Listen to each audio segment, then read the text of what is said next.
Welcome everyone to another fabulous episode with MNL. Over the past few weeks, myself and M have been doing various sessions with university students across the country.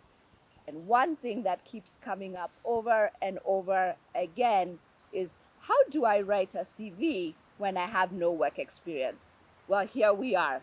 My name is Lily. You can call me L. And I'm Wadhani, but you can call me M. And together we are MNL, aka Hanging with the Girls.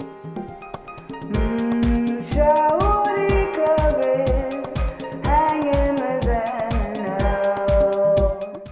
So we're going to take a look at a CV that's ideal and it's well written for you who is in your final year of university or your diploma and have little to no work experience, as Lily introduced the episode.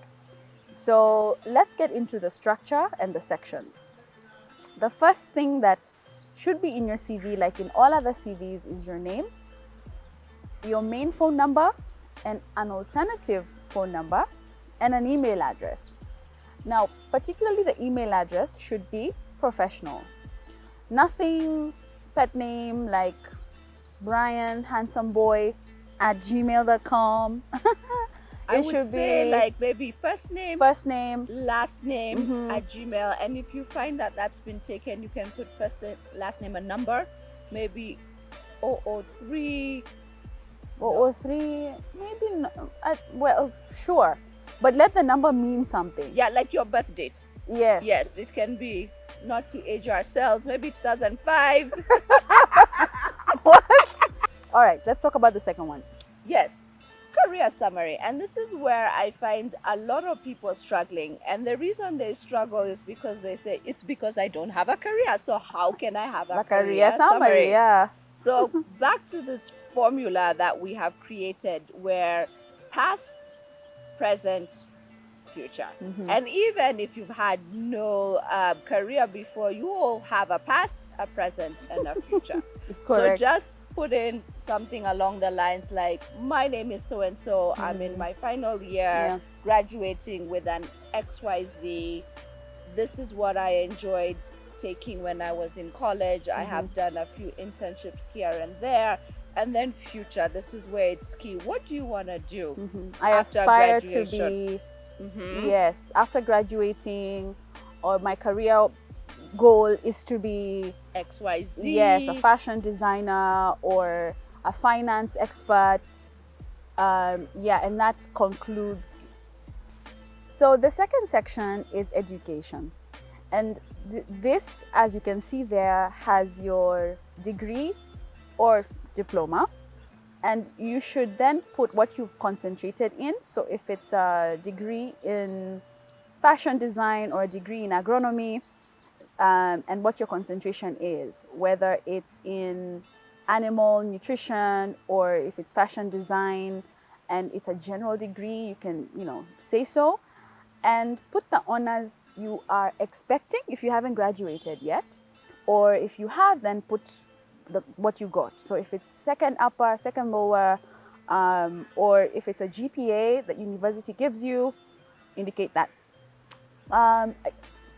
A little bit more detail here is important because your employer or prospective employer would want to know what you really did in school. So we recommend putting your thesis title or your project title, especially if it's very relevant to the internship or this job that you're applying for. So indicate that. Go a step further and even add your coursework, right? You can put some of the subjects that or subjects you did that are also relevant to the company that you're targeting or the internship you're targeting. Then you can add courses that you've been doing online, because it's the 2000s and it's all about multi-skilling here. So if you've done a course in Coursera on one thing or the other, put that there. It goes even that much further to sell you and the skills you have. High school is also important at this point. So we recommend putting your high school there and your grade, whatever you've got, and the date of completion. Yeah, I think that's very key, and that sort of covers the education bit.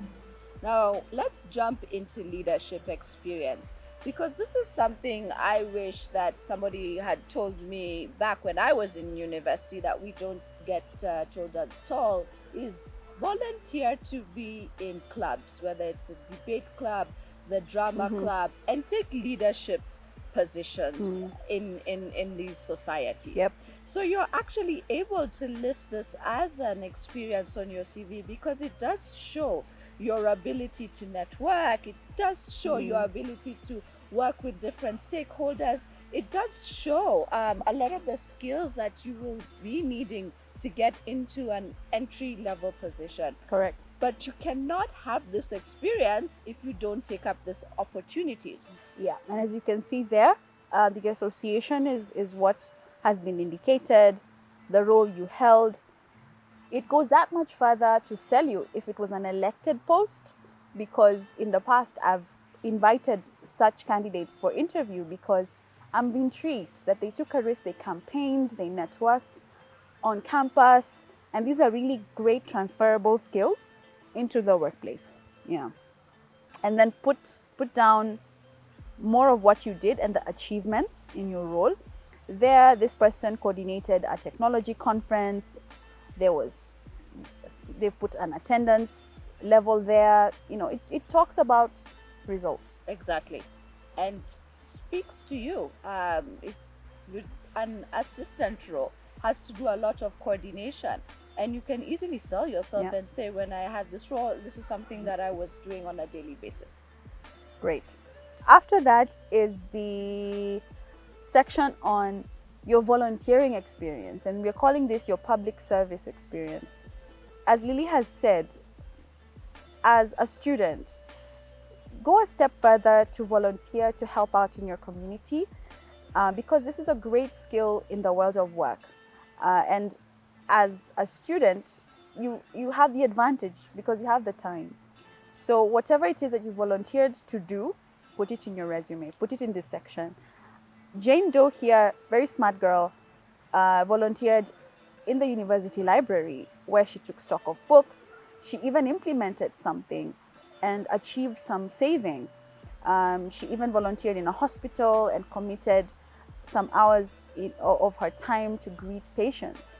And make sure this volunteer work is also relevant and linked to what you want to do.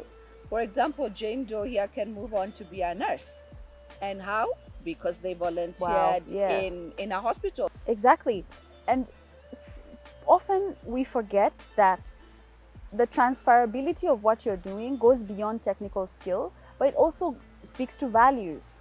So big organizations look for people who are empathetic, who have compassion, and by demonstrating this in your CV, it goes a long way to selling yourself as someone who can fit in. This is a very interesting one for me, because I tend to see a lot of people throw everything in the kitchen sink so that it sticks. Yes. And unfortunately, or fortunately, as Mudhani mentioned, each CV should be custom, and this is just but a template. For example, in this example we have here, we have technical skills that pertain to be a programmer. So Ruby, C++, Python, JavaScript. It talks about the operating system, and they put in their GitHub, so you can go in and see their profiles. Yep. Now, this is great for somebody who's coming in as a junior developer into an organization. Yeah. Yeah. However, if you are aspiring to be a fashion designer, this is not going to work. You might have the skills, and no one is saying that they are bad skills to work. It's great, but I as someone who's looking maybe for a fashion assistant, don't care if you know C++.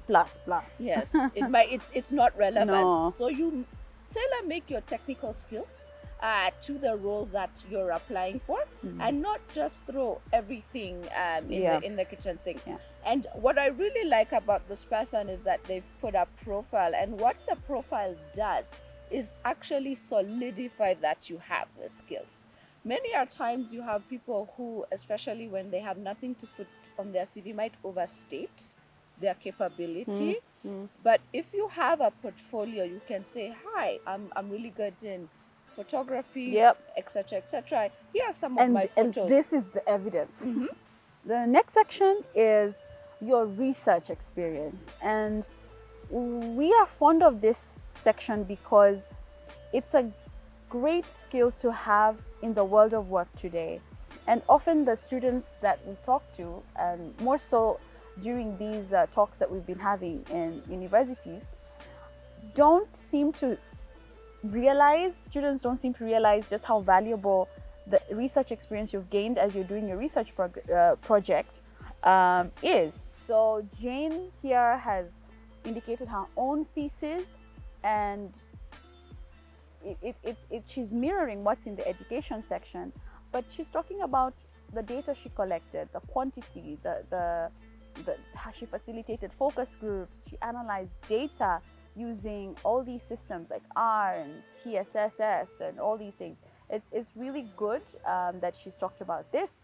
And she's also volunteered as a research intern in the university's research center, and she's gained experience there as well. And let's talk about the last segment. Yep. And this is hobbies. And for me personally, if you're a student, I advocate for the hobby section. Not so much, but this is just a personal That's preference. L isn't pro hobbies if you have If you have 20 years of experience, we can talk about your hobbies later. But as a student, I am. M is. I say if you have 20 years experience, tell us if you can paint. But it's fine. Yeah, I think that one is neither here or there. But for students, definitely put in your hobby. And before we close, there's one thing that I also see people struggling with, and that's the references. And who to put as your reference, because you've never really worked anywhere. Yeah. So for example, if you've never had the internships that we've talked about or the volunteer work that we've talked about, make sure that you link yourself with a professor. Yes. A really good professor who maybe he was the one who was in charge of supervising your thesis, or you've had 3 or 4 classes and they know you on a personal level. Many times I see people who will put a reference of, their uncles, sisters, family, friends, who might have a big title, but cannot really speak to your experience. So I always say, put someone there who can speak to your experience. Exactly. And if now, after looking at this template, you're thinking, what do I do next? Start finding these experiences, start volunteering to lead, start volunteering to help out in your community, and that's where your references will come from anyway. So that should be your immediate next step. We encourage you to keep pursuing your dream, guys. We have created a lot of content on the channel for you to look at alongside this episode on your CV. So the links up here will take you to what to do in the workplace as a fresh graduate and how to job hunt consistently and successfully. Eventually, what you're looking for will definitely find you. Thanks for watching today, and remember to subscribe to the channel, like, switch on the notification bell so you never miss an episode, and follow us on our socials. We're on Instagram, we're on Facebook, and LinkedIn. Until next time, Bye. bye.